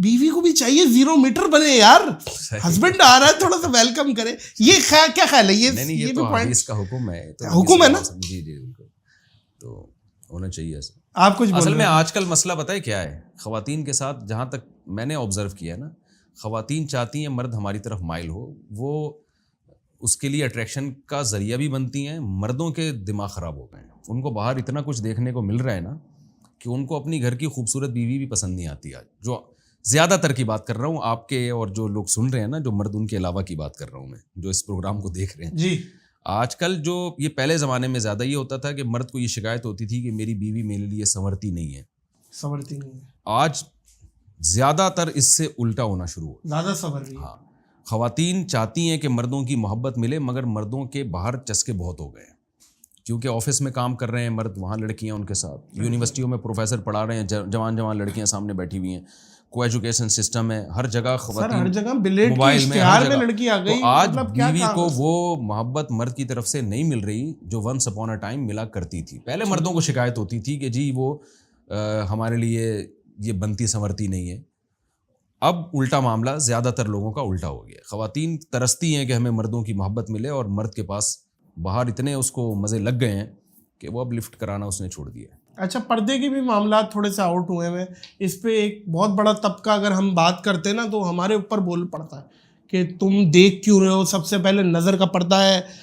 ٹھیک ہے ساری چیزیں, لیکن سامنے بھی تو عورت کو اللہ نے پابند کیا ہے نا, پابند بھی تو کیا ہے, وہ بھی تو دوپٹہ بھی تو شریعت ہے, امہات المومنین بھی تو مثالیں ہیں نا, ان کو بھی تو دیکھنا ہے, صرف مرد کا پردہ تو نہیں ہے. تو اس پہ میں بات پہلے بھی ہم پہ بھی تھوڑا سا اس پہ بیکلیش آیا تھا, عوام کچھ ایک طبقہ جو اس چیز پہ نا وہ چڑھ دوڑا تھا کہ انہوں نے پردے پہ کیسے بات کی. اچھا, آج کل بائکوں پہ جو عورتیں بیٹھ رہی ہیں وہ کیا طریقہ کار آپ کے حساب سے کیا ہے؟ بھائی میرا خیال یہ ہے کہ جس طرح سے بیٹھتی ہمیشہ سے آ رہی ہیں اسی طرح بیٹھنا چاہیے. اونٹ پہ کس طرح اونٹ والی مثال جو ہے نا, اونٹ پہ تو اس طرح بیٹھ ہی نہیں سکتے, نہیں بیٹھ سکتے نا, اونٹ کو آپ بائکوں پہ کیسے قیاس کر رہے ہیں. میں ایک بات ہے, یہ ضرور ہے کہ جس طرح خواتین بیٹھتی ہیں اس میں دوپٹہ وغیرہ بائکوں کے پہیوں میں پھنسنے کا بڑا اندیشہ ہوتا ہے, بہت ہوتا ہے. سمٹ کے بیٹھے, سمٹ کپڑا کہیں لٹکا بنا ہو, لیکن بیٹھے اسی طرح جس طرح بیٹھتی آ رہی ہیں. اب اس پہ لوگ کہتے ہیں شرعی دلیل کیا ہے. دیکھیں شریعت انگلی پکڑ کے ایک ایک چیز میں آپ کو جزیات نہیں بتاتی. شریعت عورت سے حیا چاہتی ہے. حیا کس طریقے میں زیادہ ہے؟ شریعت چاہتی ہے عورت کے چلنے سے حیا جھلکے. موسیٰ علیہ السلام کا واقعہ قرآن میں اللہ نے بیان کیا نا, جاءت احداہما تمشی علی استحیاء. جب موسیٰ علیہ السلام نے 2 لڑکیوں کو پانی پلایا تو قرآن کہتا ہے دونوں میں سے ایک حیا کے ساتھ چلتی ہوئی آئی اور موسیٰ علیہ السلام سے کہنے لگی ان ابی یدعوک لیجزیک اجر ما سقیت لنا. آپ نے ہماری خدمت کی ہے, میرے والد اس کی اجرت دینا چاہتے ہیں. اب اس کے آنے کو اللہ نے میں کیا بیان کیا, حیا کے ساتھ آئی. حضرت یعقوب والے جی ہاں, جو موسیٰ علیہ السلام کے جو سسر تھے. تو اب اس سے پتہ چلتا ہے اسلام یہ چاہتا ہے عورت میں حیا نظر آئے. تو بائک میں حیا کس طرح زیادہ نظر آتی ہے, مردوں کی طرح بیٹھنے میں یا ایک طرف رخ کر کے بیٹھنے میں؟ یہ چیز ایسی ہے, یہ محسوس کرنے کی چیزیں ہیں. حیا, غیرت, ان کو لفظوں میں ایکسپلین نہیں کیا جا سکتا. اب میں کہوں شرم کی ڈیفینیشن کیا ہے, حیا کی ڈیفینیشن کیا ہے, بھائی حیا محسوس کرنے کی چیز ہے. میں اب پوچھوں کہ بھائی پیاس کی ڈیفینیشن کیا ہے, بھائی پیاس ایک محسوس کرنے کی چیز ہے. تو کچھ چیزیں ایسی ہوتی ہیں جن کو لفظوں میں ایکسپلین نہیں کیا جا سکتا, محسوس ہوتی. بے حیائی ایک, جب آپ کے اندر حیا ہوگی تو کوئی بے حیائی کا کام کرے گا, آپ کو محسوس ہوگا کہ یہ بے حیائی والا کام کر رہا ہے. تو عورت کی حیا کا تقاضا یہ ہے کہ وہ اسی طرح بیٹھے کہ دونوں پاؤں ایک طرف رکھے, جو ہماری خواتین جس طرح ہمیشہ سے بیٹھتی رہی ہیں. اچھا عورت لیکن اس میں خطرہ ہوتا ہے کپڑا, جی اس چیز کا بہرحال خیال کرنا, اس چیز کا بہرحال خیال رکھے. یہ جب ہے جب عورت بیٹھی بھی ہو پیچھے, خود ڈرائیو کر رہی ہو, پھر تھوڑی ایسے بیٹھے گی خود اگر بائک چلا رہی ہے. آج کل تو کر بھی نہیں ہے, آج کل تو کر بھی نہیں ہے. اچھا ایک یہ بھی سوال آج کل بہت اٹھ رہا ہے, اس کا بھی میں چاہتا ہوں ایک دفعہ پھر سے جواب دے دیں. ہر عورت, ہر ماں کے پیروں تلے جنت ہے, وہ کچھ بھی کر رہی ہے. نہیں دیکھیں, بچوں کے لیے یہ بیچارے ساحل ادیم صاحب کو لوگوں نے نشانہ بنا لیا, میں ان کا نام لے رہا ہوں. جی جی ساحل بھائی السلام علیکم. ادیم صاحب پہ طنز کرنا نہیں, اس لیے میں نے ان کا نام بھی نہیں لیا تھا. لیکن ان نے ایک بیان دیا تھا, تو مجھے یہ لگا کہ اس سے یہ ینگ جنریشن ہے, ان کا مقصد اچھا ہی ہوگا, لیکن مجھے ایسا لگا کہ یہ جو ینگ جنریشن ہے نا, کیونکہ آج کل بچے ماں باپ سے بڑی بدتمیزیاں کر رہے ہیں. وہ دور گیا جب ماں باپ کے قدموں میں جنت تلاش کرتے ہیں تو جواب دیتے ہیں آنکھوں میں آنکھیں ڈال کے. تو مجھے لگا کہ ساحل ادیم صاحب کی اس بات کا نا لوگ غلط مطلب لیں گے, تو اس لیے میں نے بات کی. میں نے نام نہیں لیا تھا, لیکن وہ کلپ اتنا مشہور ہو گیا کہ ساری دنیا, پھر لوگوں نے وہ ساحل ادیم صاحب کا کلپ جوڑ کے معاملات کیا ہے. تو بات یہی ہے کہ دیکھیں, جو بھی غیر مسلم ماں باپ بھی ہوں تو اولاد کے لیے تو ان کے قدموں میں بہرحال جنت ہے. قرآن نے کہا ہے نا کہ جو تمہارے غیر مسلم ماں باپ ہیں, وَإِن جَاهَدَاكَ عَلَىٰ أَن تُشْرِكَ بِي مَا لَيْسَ لَكَ بِهِ عِلْمٌ, کہ اتنے غیر مسلم ہیں کہ تمہیں بھی اسلام کے خلاف کفر پہ مجبور کر رہے ہیں, تو ان کی بات نہیں ماننی تم نے, بات اللہ رسول کی مانو گے.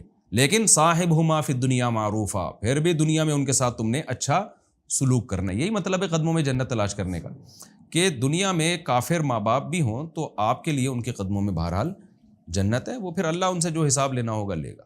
تو اس سے چونکہ ایک تھوڑا سا غلط میسج جا رہا تھا اس لیے, لیکن اس میں لوگوں نے دونوں کے کلپ جوڑ کے ٹھیک ہے وہ کلیئر ہو گئے. ہاں اچھا مفتی صاحب, کچھ تاثر ایسا جاتا ہے کہ آپ عمران خان کے بہت بڑے سپورٹر ہیں, آپ کے کچھ کلپس کٹتے ہیں اور ان کے حق میں, اور مولانا طارق جمیل کے بھی. دیکھیں میں سیاست کے معاملے میں صحیح بات آپ کو بتاؤں, بالکل نیوٹرل ہوں. نیوٹرل ہے. جو وزیر اعظم بھی کوئی اچھا کام کرے گا تو میں کہہ دیتا ہوں اچھا کام کیا ہے. تو خان صاحب کے آپ فین ہیں, کیا ہے, پسند کرتے ہیں؟ میں, یہ بہت خطرناک ٹاپک ہے. اچھا یہ تو ایک ایسا ہے کہ آگ لگانے والی بات ہے. اس وقت جو ملکی حالات چل رہے ہیں, ہم نے سب سے پہلے اسٹیٹ کو دیکھنا ہے, ریاست کو دیکھنا. واہ. تو جو چیز بھی اسٹیٹ کے مفاد میں ہوگی ہمیں اس کو پروموٹ کرنا چاہیے. باقی عمران خان نے جو اپنے دور حکومت میں اچھے کام کیے اس کو میں نے اچھا کہا, اور آج شہباز شریف اگر کریں گے تو میرا اس پہ بیان موجود ہے کہ ہم اس کو بھی اچھا کہیں گے. صحیح. ہو یہ رہا تھا اس وقت کہ کوئی اچھا کرے نا, جیسے ہماری سیاسی جماعتوں میں ہوتا ہے کہ مخالف پارٹی نے اس کے اچھے کو بھی برا کہنا ہے اور اپنے برے کو بھی اچھا کہنا ہے. یہ سسٹم ہماری سوسائٹی میں چل رہا ہے. تو لوگوں کو ایک میسج دینا تھا کہ بھائی جو اچھا کرے اس کو اچھا کہنا چاہیے, اچھا کہنا چاہیے, اس کے کام کو اچھا کہنا چاہیے. بندے کو اچھا کہنا نہ کہنا یہ بہت مشکل کام ہے. یہ تو بہت, آپ نے کسی کے ساتھ سفر کیا اور طویل زندگی گزاری ہو, لیکن اتنا تو انسان گارنٹی لے سکتا ہے نا کہ جب کوئی اچھا کام ہو رہا ہو تو اس کو دوبارہ اپریشیٹ کرنا چاہیے. اچھا ڈاکٹر ذاکر نائک پہ ابھی ہم بات کر رہے تھے, تو وہ ملیشیا شفٹ ہو گئے. آپ کے حساب سے ملیشیا تھوڑا سا اسکرین سے آف نہیں ہو گیا؟ ڈاکٹر ذاکر نائک صاحب کو اللہ ان کی عمر, جتنے بڑے بڑے ان کے مجمع ہوتے تھے اور وہ جلسے ہوتے تھے, ڈاکٹر ذاکر نائک کے ساتھ تو بہت ظلم زیادتی ہوئی ہے. لیکن ڈاکٹر صاحب کو شاید کسی نے صحیح مشورہ نہیں دیا. ڈاکٹر صاحب کو پاکستان آنا چاہیے تھا. یار نہ کرے مفتی صاحب. دیکھیں یہاں سیکیورٹی کے مسائل ہیں, میں مانتا ہوں, لیکن ہم نہیں رہتے یہاں پہ, ہمارے لیے مسائل نہیں ہیں. تو آپ سیکیورٹی ٹائٹ رکھیں. بائی برتھ یہیں کے نا, یہاں ڈاکٹر صاحب کو ایسی سیکیورٹی ملتی, لوگ جان دینے کے لیے ڈاکٹر صاحب پہ تیار ہو جاتے. بہت فالو, کوئی بال نہیں ان کا انشاءاللہ کچھ بیکا کر سکتا تھا. اچھا ان کو یہاں آنا چاہیے. بالکل 100%, کیونکہ پاکستان میں جس قدر آزادی سے ڈاکٹر صاحب اپنی اسپیچز کرتے, دنیا کے کسی کنٹری میں آپ اس کا تصور نہیں کر سکتے. کسی کنٹری میں نہیں آپ تصور, نہ ملیشیا میں, نہ ملیشیا میں تو کس کا ہولڈ ہے زیادہ, تو وہاں تو مہاتیر محمد تھے جب تک, تو ٹھیک ہے. اب تو وہ تو بوڑھے ہو گئے ہیں بیچارے, نئی حکومت پتہ نہیں ان کے فیور میں ہوتی ہے نہیں ہوتی. ترکی آدھا سیکولر ہے آدھا مذہبی ہے. پاکستان ایک واحد ملک ہے, یہاں ان کے فالوورز بہت زیادہ ہیں. اور ڈاکٹر ذاکر نائک سے ہماری 2 میٹنگز ہوئی ہیں, انہوں نے مجھے دونوں دفعہ بتایا کہ جتنی سپورٹنگ مجھے پاکستان سے ہوتی ہے, یہاں کے علماء اور یہاں کی عوام سے, یہاں کے تاجروں سے, اتنی کہیں سے نہیں ہوتی. تو پتہ نہیں کس نے ان کے ذہن میں یہ بات بٹھا دی ہے کہ پاکستان نہ آئے, غلط ملک ہے اور یہ پکڑ کے حوالے کر دیں گے, یوں کر دیں گے. بھائی کوئی حوالے نہیں کرے گا آپ کو. آپ یہاں آئیں, آپ کو یہاں جو پروٹوکول ملے گا, جو عزت ملے گی, آپ تصور نہیں کر سکتے. پاکستان میں جتنی مذہب سے محبت ہے, اتنی دنیا میں عوام میں کسی سے اس پیمانے پر مذہب سے محبت نہیں ہے. تو یہاں آپ کا انتظار ہے, آپ آئیں, آپ کو انشاءاللہ سیکیورٹی بھی ملے گی, ہاں, اور یہاں آپ کے بڑے بڑے پروگرام ہوں گے, کوئی نہیں روک سکتا انشاءاللہ آپ کو یہاں. اچھا مفتی صاحب, کراچی کے حالات دن بہ دن خراب ہوتے جا رہے ہیں. پچھلی پوڈ کاسٹ میں بھی میں نے ذکر کیا تھا, کراچی رہنے کی جگہ ہے یا درد سہنے کی جگہ ہے. آپ نے کہا تھا کراچی دل کرتا ہے چھوڑ دوں, ابھی تک تو نہیں چھوڑا جی آپ نے. تو کراچی کے بارے میں پھر سے دیکھیں, وہ ایک لطیفہ سناتا ہوں نا آپ کو کہ کراچی کیوں نہیں چھوڑا. وہ ایک آدمی کو نا دریا میں کمبل نظر آیا, وہ اصل میں ریچھ تھا, منہ اندر کر کے چل رہا تھا. یہ لالچی آدمی تھا, اس کو شوق ہوا کہ فری پھوکٹ کا کمبل ہے, دریا میں تیر کے نکال کے لاتا ہوں. لوگوں نے منع کیا, یار اتنی تیز موجیں ہیں دریا کی, اور تو فری میں کمبل کے چکر میں جان ہتھیلی پہ رکھ رہا ہے, جان کا رسک لے رہا ہے. لیکن یہ اس کو لالچ تھی. یہ گیا اور جا کے کمبل پکڑا تو وہ ریچھ نکلا, ریچھ نے پکڑ لیا اس کو. اب ریچھ اس کو چھوڑ ہی نہیں رہا. لوگ پیچھے آوازیں مار رہے ہیں, بھائی نکلا کمبل کو چھوڑ دے. لوگوں کو نہیں پتا کہ ریچھ ہے, کہ نہیں نکالا جا رہا تو چھوڑ دے. کہہ رہا ہے میں تو کمبل کو چھوڑوں, کمبل نہیں چھوڑ رہا بھائی مجھے. تو بھائی ہمیں کراچی نہیں چھوڑ رہا, ہم تو چھوڑنا 2-3 دفعہ ارادہ کیا, کیونکہ نہ ہمیں وہ کلچر مل رہا ہے کہیں اور. خاص طور پہ یہ جو اب دیکھیں آپ کی اردو ہماری اردو سیم ہے, یہ اسٹائل نہیں ملتا ہمیں کہیں اردو کا. انسان کو نیچرلی اپنی زبان سے ایک محبت ہوتی ہے. میں دوسری زبانوں کی خدا نخواستہ کوئی توہین نہیں کر رہا, ہر صاحب زبان کو اپنی زبان پہ ایک فخر ہوتا ہے. ہمارے پشتو بولنے والوں کو اپنی پشتو پہ فخر ہے, سندھی بولنے والوں کو سندھی پہ, لیکن انسان کو اپنی ایک مدر لینگویج سے ایک محبت ہوتی ہے. وہ ہمیں جو, میں عجیب بات بتاؤں, انڈیا میں بھی اب وہ اردو نہیں ملتی ہمیں, وہ بھی کافی چینج ہو چکی ہے. ہندی کے الفاظ اور انگلش بھی بہت آ گئی ہے اس میں. تو کراچی میں اردو بڑی ہمیں مزے کی ملتی ہے. پھر یہاں ایک ہمارا خاص ماحول ہے جس میں ہم بڑے ہوئے ہیں. سر کراچی وہ میں ابے تبے والا ماحول مل رہا ہے, ابے تبے والا ماحول, تو بس وہ بھی مل رہی ہے, بالکل صحیح کہا, گند بھی مل رہا ہے, اور بھی میں کچھ چیزیں بتاتا ہوں, کچرا مل رہا ہے, کچرا دھواں بھی مل رہا ہے. آپ بھی ابھی عمرے پہ گئے ہوئے تھے, میں بھی گیا ہوا تھا. سعودی عرب سے آتے ہی آپ دیکھیں بدبو کے جو بھبوکے آنا شروع ہوتے ہیں کراچی میں, وہ بھی مل رہے ہیں. تو اسی وجہ سے تو ہم چھوڑنا چاہتے ہیں, لیکن وہ ریچھ کی طرح ہمیں پکڑ لیتا ہے. تو میں کوئی فضائل نہیں سنا رہا, فضائل کے ساتھ ساتھ رضائل بھی بہت ہیں کراچی میں, اور میرا خیال ہے اب تو رضائل زیادہ ہیں. اور یہ آپ دیکھیں نا, منڈی لگ گئی ہے نا سوراب گوٹ کی, تو ڈکیتیاں وہاں دبا کے ہو رہی ہیں. سارے ڈاکوؤں نے اپنی تشکیلات سوراب گوٹ کی منڈی میں کروا لی ہیں. جی, اب ناردرن بائی پاس پہ ہاں, اور گن پوائنٹ پہ 2 منٹ میں بندوں کی جان لیتے ہیں. تو سندھ حکومت سے آپ درخواست کریں, یار اتنے پیارے شہر کو کیوں آپ تباہ و برباد کر رہے ہو, کچھ تو اس پہ آپ نوٹس لینا. تو لوگ چلے گئے ہیں, بہت سارے لوگ کراچی چھوڑ کے چلے گئے. تو میں بھی ارادہ کرتا ہوں, لیکن پھر ہمت ہی نہیں ہوتی. پچھلے انٹرویو میں جب آپ کو میں نے بتایا تھا چھوڑ رہا ہوں, تو بہت سارے لوگوں کی کالز آئیں, کسی نے کہا فیصل آباد آ جائیں, لاہور آ جائیں. لیکن پھر یہی ہے کہ وہ چیخیں نکلنے لگتی ہیں جب کراچی چھوڑنے کی نکلنے لگتے ہیں نا, تو پھر میرے حساب سے اگر آپ کراچی کی ویسے ریپلیسمنٹ تو نہیں ہے کوئی, لیکن دیکھیں دینی ماحول کے لحاظ سے مجھے سب سے اچھا پشاور لگتا ہے. پشاور کا جو اچھا ایریا ہے, صاف ستھرے ایریاز ہیں, دینی ماحول بڑا زبردست ہے وہاں. اچھا, کوئٹہ, پشاور. اچھا, لیکن جو ان کے جگتے مشہور ہیں فیصل آباد, ٹینشن فری لوگ ہیں, جگتے چلتے پھرتے کچھ نہ کچھ بولتے ہیں لازمی. ہاں, جگتے. اور یہ بات میں نے وہاں پہ دیکھا ہے کہ میں گھر والوں کے ساتھ جا رہا تھا اسلام آباد, تو ہم ٹرین سے جا رہے تھے, وہ 2007 کی بات ہوگی. میری 2 فیملیاں میرے ساتھ تھیں. اچھا, تو یہ بھی بڑا, سوری آپ کی بات کاٹ رہا ہوں, 2 فیملیاں, دونوں وائف ساتھ. ہاں, دونوں وائف. اب مثال کے طور پہ روڈی پہ ایک وائف کو کیک دلا دیا آپ نے, جی, دوسری وائف نے دیکھ لیا. جی, اب اس موقع نے دلایا ہی نہیں تاکہ نہ دلائے نہ دیکھے. دونوں روزہ رکھ کے, نہیں روزہ نہیں, کھانا لے کر گئے تھے. اچھا, یار ہوٹل جو کھانا, یہ پرابلم نہیں ہوتی وہاں قورمہ کھل گیا اور وہاں سبزی کھل گئی, وہ قورمہ چل رہا ہے وہاں, یہ اس طریقے نہیں. دیکھیں وہ کھانا تو ایسی چیز نہیں ہے نا کہ انسان اس میں, وہ تو سامنے والے کی مرضی کا کھانا, خاص طور پہ سفر میں. تو بھائی آپ کو کیا چاہیے, تو اس میں تو یہ نہیں کہ وہ اگلا کہ مجھے بریانی چاہیے, نہیں جی ہم تو آپ کو دال چاول کھلائیں گے, تو ایسا تو نہیں ہے. تو اگر کسی نے دال چاول کھائے تو اپنی مرضی سے کھائیں. اچھا, آپ سفر کر, تو میں گیا تو فیصل آباد جب ہماری گاڑی رکی نا ٹرین, تو کیا ہوا کہ اچانک لوگ آنے لگے. تو مجھے یہ تھا کہ ہمارے گھر والے پردہ کرتے ہیں, اس طرح سے لوگ چڑھ جاتے ہیں بغیر ٹکٹ کے بیٹھ جاتے ہیں. تو میں نے اسٹیشن پہ ایک صاحب سے کہا کہ بھائی یہاں نہ آئیں, ہمارے ساتھ بچے ہیں, خواتین ہیں. اس نے کہا تو کراچی سے ہے؟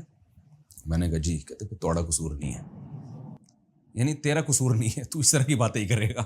ٹھیک ہے, جگت لگا کے نہ چلا گیا. تھوڑی دیر میں پھر ایک بندہ آ گیا. اب وہ بیٹھنے لگا تو میں نے اس کو کہا یار ذرا مستورات ہیں, پردہ کرتی ہیں. اس نے کہا ساڑھی ٹانگیاں ٹوٹیاں نہیں ہیں, ہماری ٹانگیں ٹوٹی بھی نہیں ہیں, ہم کھڑے ہو کے سفر کر لیں گے. تو مجھے لگا یار کوئی سیدھی بات ہی نہیں کرتا نا کوئی آدمی, جب بات کریں گے تھوڑا ٹیڑھی میڑھی نا گھما کے کرتے ہیں. تو خوش مزاج لوگ ہیں میرا خیال ہے, صحتیں اچھی ہیں, تو بس ہر بات کو نا ایک مزاج کے اس میں اور ایک دوسرے کو ٹائم دینا, مہمان نوازی. بلکہ میں مہمان نوازی تو حد درجے کی ہے, اس میں تو میں تھوڑا سا کراچی والے ناراض نہ ہوں مجھے اس بات سے. نہیں دیکھیں, کراچی میں ایک بخل ہے. کراچی میں ایک سخاوت یہ ہے کہ جہاں کوئی چندہ دینے کا مسئلہ ہوگا, مدارس کو یا زلزلہ آیا ہے, سیلاب, اس میں تو کراچی والوں کے سینے کھلے ہیں. مہمان نوازی میں مجھ سمیت میں بھی اس میں داخل ہوں. ٹائم ہی نہیں ہے بھائی, مہمان آگے بیٹھ جائے, مہمان لفٹ نہیں کراتے, چائے کا نہیں پوچھیں گے جاتے ہوئے, جب مہمان اٹھ رہا ہے نا بھی اس لیے کہ تاکہ چلا جائے, ہاں چائے تو پی لیں. ہاں, تو وہ مہمان بولتا ہے کہ آپ کے چائے مہمان خود بناتے ہیں؟ میں تو بنا کے لے کے آ بھائی. بلکہ بعض دفعہ تو کسی کو بھگانا ہوتا ہے, آپ چائے تو نہیں پیئیں گے, وہ کہتے ہیں نہیں چلیں پھر ٹھیک ہے مجھے اجازت. ہاں, تو وہ ایک یہ بھی ہوتا ہے مفتی صاحب, ٹائم کیا ہوا, ٹائم ابے بار بار گھڑی کو دیکھ رہے ہوتے ہیں. یہ ایک بڑی غلط چیز ہے پنجاب میں اور کے پی کے میں. اس بارے میں لوگوں کے دل بڑے کھلے ہوئے ہیں. تو لیکن ویسے کراچی قربانی میں اور دینی کاموں پہ خرچ کرنے میں, اور جو کوئی بھی ڈیزاسٹر آتا ہے ہماری کنٹری میں, تو اس میں کراچی میرا خیال ہے سب سے آگے. اس میں تو کوئی دو رائے نہیں ہو سکتی. اچھا مفتی صاحب, یوٹیوب مونیٹائزیشن بھی آن ہے ماشاء اللہ. آپ جس طرح گھومتے ہیں ایک تاثر جاتا ہے کہ بھائی بڑے کروڑوں روپے کما رہے ہیں اور ارننگز ہو رہی ہیں اور یہ ہے تو وہ ہے, تو کیا ہے معاملات, وہ بھی تو بتائیں. یوٹیوب کا جو میرا چینل ہے نا, یہ مکمل امریکہ میں ایک کمپنی کے حوالے ہے جس کے اونر احمد طالب ہیں. ٹھیک ہے, تو یہ مکمل ان کے حوالے. مجھے مونیٹائزیشن کی اسپیلنگ بھی معلوم نہیں تھی, نہ مجھے یہ پتا تھا کہ یوٹیوب چینل ہوتا کیا ہے. میں سمپل جیسے بیان کرتا تھا اس طرح ہمیشہ سے کر رہا تھا. نہ میرے دل میں کبھی الحمدللہ اس پیسے کی لالچ آئی کہ میں نے اپنے بیانات سے کچھ کمانا ہے, نہ یوٹیوب کا کچھ مجھے پتا تھا. چینل بھی لڑکوں نے کھولا, مونیٹائز بھی انہوں نے کیا, اور مونیٹائزیشن کے لیے پہلے فتویٰ لیا مختلف مدارس سے کہ یہ شرعاً حلال ہے یا نہیں. اچھا, میں نے اپنے چینل کی جب مونیٹائزیشن کے لیے انہوں نے فتویٰ لیا تو وہ فتویٰ میں نے نہیں لکھا, کیونکہ میں اپنے بارے میں خود فتویٰ نہیں دیتا, دوسروں کے بارے میں دیا. صحیح ہے. تو ہم نے چینل کی مونیٹائزیشن کے جائز ہونے کا فتویٰ پہلے دوسرے چینلوں کو دے چکے. تو اس پہ بہت بحث ہوئی علماء کے درمیان کہ اس کی ارننگ حلال ہے یا حرام ہے, اس میں کیا فساد ہیں, کیا فائدے ہیں, وغیرہ وغیرہ. وہ پوری بحث مباحثے کے بعد اس کی ارننگ اس کے جواز کا فتویٰ دیا گیا. ٹھیک ہے, لیکن اس میں یہ ہے کہ کچھ رقم صدقہ کرے, کیونکہ اس میں حرام کا بہرحال ایک آمیزش شامل ہوتی ہے, 5%, 10%. تو جتنے بھی یوٹیوبرز ہیں ان کو چاہیے کہ ٹوٹلی وہ حرام نہیں ہوتا, لیکن چونکہ حرام کی آمیزش ہو جاتی ہے اس میں, تو اس لیے ان کے لیے بہتر یہی ہے کہ 5 سے 10% ایک اندازے سے وہ رقم صدقہ کریں وہ, تاکہ باقی رقم ان کے لیے حلال ہو جائے. تو یہ چینل مونیٹائزیشن بھی ان کی طرف سے ہوئی, پیسے بھی امریکہ ہی میں ان کے اکاؤنٹ میں جاتے ہیں, تو وہاں سے وہ جتنے ہمارے لوگ کام کر رہے ہیں ان کی تنخواہیں بھی جاتی ہیں اور مجھے بھی بھیجتے ہیں وہ پیسے. تنخواہیں تو ٹھیک ٹھاک ہوں گی؟ ہاں ہماری تو اچھی خاصی. ملینز میں؟ نہیں ملینز میں تو نہیں ہے, لاکھوں میں, 6 سے 7 لاکھ روپے تنخواہوں میں جاتا ہے. صحیح. تو مجھے بھی بھیجتے ہیں وہ رقم, لیکن نہ مجھے اس کا حساب معلوم ہے, نہ میں نے ان سے کبھی پوچھا کہ آپ نے مجھے اتنے پیسے بھیجے, بنتے کتنے تھے. تو اب ایک چیز حلال ہے, تو اگر ایک مجھے بھیج دیتے ہیں تو اس میں میرا خیال ہے کسی کو اعتراض نہیں ہونا چاہیے. تو اس میں کیا ہے کہ اگر ایک چیز دوسرے کے لیے حلال ہے تو مولوی کے لیے کیوں حلال نہیں ہے, اور اگر حرام ہے تو پھر سب کے لیے حرام ہے, سب کے لیے. تو اس میں اچھا بعض لوگوں کا اس میں یہ دعویٰ ہے کہ ہم نے ویڈیو وہ نہیں چلاتے, ایڈ ہم اس میں دوسرے ایڈ چلاتے ہیں, تصویر والے.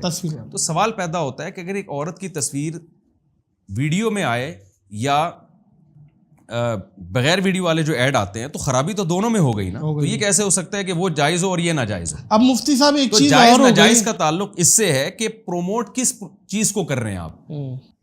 میں اس کی ایک مثال دیتا ہوں نا, آپ نے ایک شیمپو بیچا, شیمپو پہ لڑکی کی تصویر ہے, صحیح ہے, یہ بھی تو بے حیائی ہی کو پروموٹ کرنے والی بات ہے. لیکن وہ شیمپو والا کیا کہے گا, بھائی میں شیمپو بیچ رہا ہوں, اس میں ایک ضمناً ایک چیز آ رہی ہے.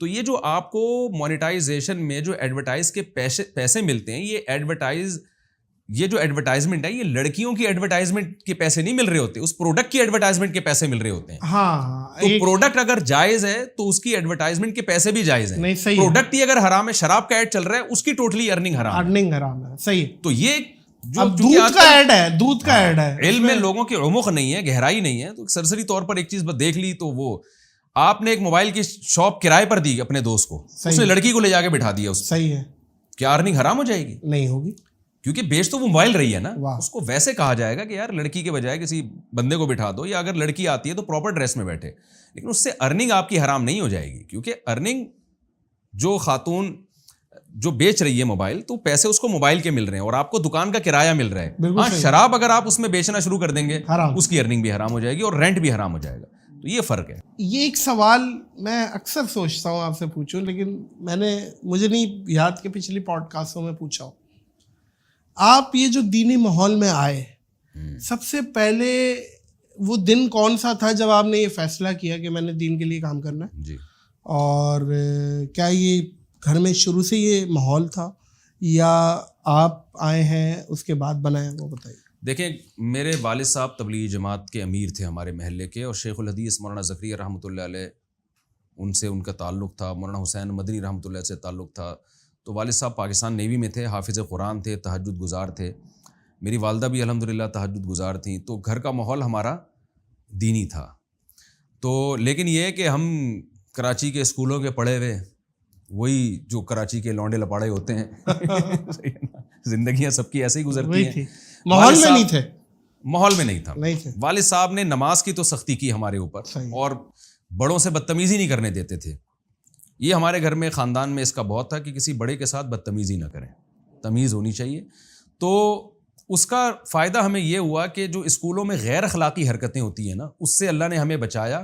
ہمیں ڈر ہی ہوتا تھا گھر میں شکایت نہ پہنچ جائے, گھر میں شکایت نہ ہو, کوئی ایسی ہم نے غیر اخلاقی حرکت کی اور گھر میں کمپلین ہو گئی تو ہماری خاندان میں عزت ختم ہو جائے گی.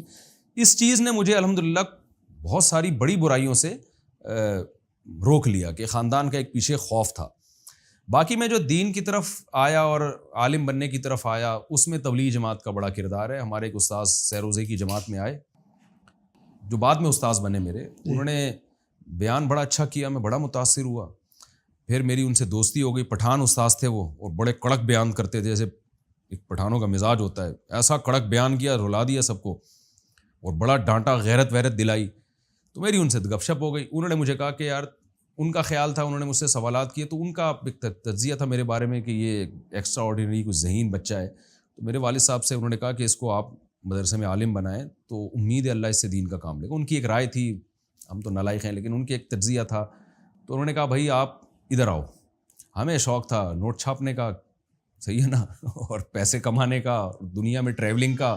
میرے والد صاحب نیوی میں تھے, میرا شوق تھا کہ نیوی میں جاؤں گا. میرے والد صاحب چائنا آسٹریلیا کے علاوہ پوری دنیا گئے تھے, تو مجھے بھی تھا. میں نے کہا میں ملا بن گیا تو ملا کی دوڑ تو مسجد تک. آسٹریلیا تو آپ جا چکے ہیں, میں تو دنیا اتنا گھوم چکا. میں تو وہ دن سوچتا ہوں کہ میں نے تو یہ سوچ کے قربانی دی تھی کہ اب دنیا نہیں جا سکتے ہم, اور اب تو دنیا گھوم رہے ہیں ہم, تو تصور بھی نہیں تھا.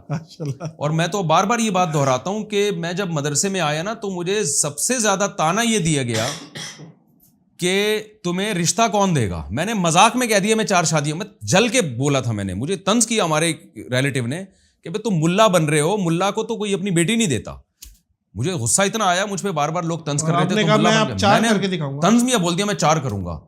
تو وہ شاید اللہ نے سن لی ہوگی, قبولیت کی گھڑی, قبولیت کی گھڑی ہو گئی اور پکڑ لیا آپ کو. تو وہ جو ہے تو اب ٹریولنگ بھی ہو رہی ہے. وہ دن سوچتا ہوں کہ یار ہم تو آئے تھے, لوگ کہتے ہیں مولوی لوگ مزے کر رہے ہیں, تو بھائی آپ بھی بچوں کو مولوی بنا دو. جب ہم آئے تھے تو ہمارے سامنے تو کچھ بھی نہیں تھا, دنیا ایک اندھیری تھی. ہم نے اللہ کی خاطر ایک قربانی کے جذبے سے ہی آئے تھے, اور پڑھائی کے جذبے سے آئے تھے کہ ٹوٹی پھوٹی کچھ دین کی خدمت کر لیں گے. تو اب وہ خدمت اللہ کے ہاں قبول ہے یا نہیں, یہ تو آخرت میں ہی پتہ چلے گا. اچھا, بیگمات کو کیسے مینیج کرتے ہیں جب آپ ٹریولنگ پہ جاتے ہیں ملک در ملک؟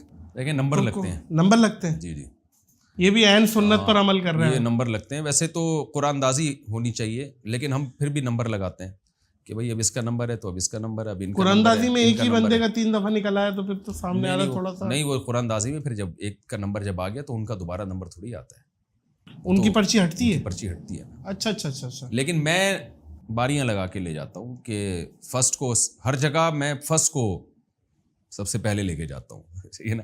ابھی میں نے عمرہ کرایا تو فرسٹ کو عمرہ کرایا ہے, تو پھر سیکنڈ کا نمبر ہوگا, پھر تھرڈ کا نمبر ہوگا. اچھا, علماء کرام میں آپ کس کو پسند کرتے ہیں دوسرے مسالک سے؟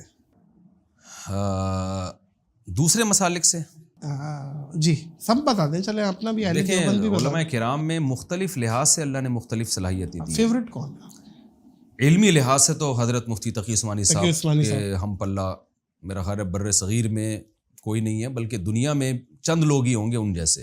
بلکہ میں یہاں پہ ایک بات کرتا چلوں کہ میں بابر اعظم اور ہمارے ساتھ ایک دو ساتھی اور تھے, تو ہمارا اتفاق ہوا کہ ہماری ملاقات ہوئی مسجد نبوی کے امام سے. تو جب ہم بیٹھے تو سلام دعا کے بعد دوسرا جو سوال ان کی طرف سے آیا, انہوں نے کہا مفتی تقی عثمانی کیسے؟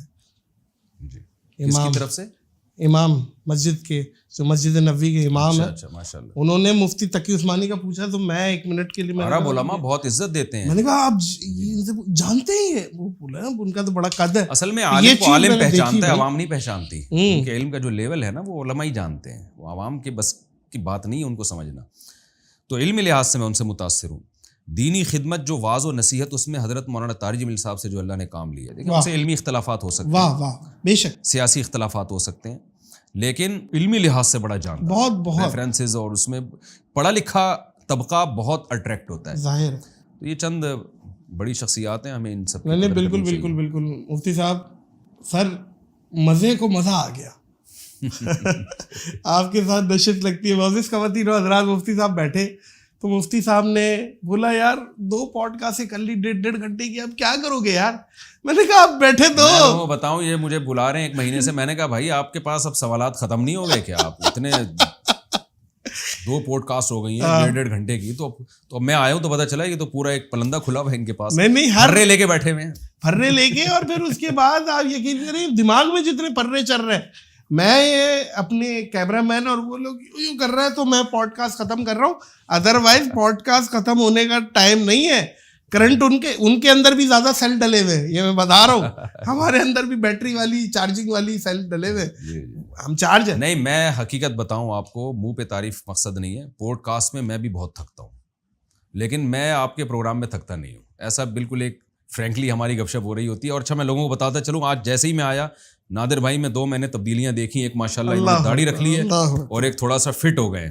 وہ ہمارے ایک دوست نے بڑی اچھی بات کی, عالم ہے, وہ عالم ہے, کہنے لگے کہ لوگ اس پہ تو کرتے ہیں کہ داڑھی کا سائز سنت کے مطابق کتنا ہونا چاہیے, تو یہ بھی تو ہے پیٹ کا بھی سنت کے مطابق ایک سائز ہونا چاہیے. تو ایک تو قدرت کی طرف سے بعض لوگوں کا پیٹ بڑھا ہوا ہوتا ہے, وہ تو قدرت کی طرف سے, بعض صحابہ بھی جسم میں بھاری تھے, لیکن ایک ہوتا ہے بد پرہیزی کی وجہ سے. بد پرہیزی. تو ماشاءاللہ نادر بھائی اب جم بھی جانے لگے ہیں, اور تھوڑے سے جو آڑے ترشے ہو رہے تھے اب تھوڑا سا مینیج ہونا شروع ہوئے. تو داڑھی کا سائز بھی سنت کے مطابق ہونے والا ہے انشاءاللہ, اور امید ہے پیٹ کا سائز بھی. یہ بڑی اچھی بات ہے. اللہ آپ کو اس پہ استقامت دے, اللہ استقامت دے, اور اللہ راضی ہو جائے. اللہ کے رسول کے لیے یہ کر رہے ہیں ماشاءاللہ, بس اللہ کا رسول راضی ہو جائے. بہت شکریہ مفتی صاحب, اللہ آپ کو سرخاب کے پر لگائے.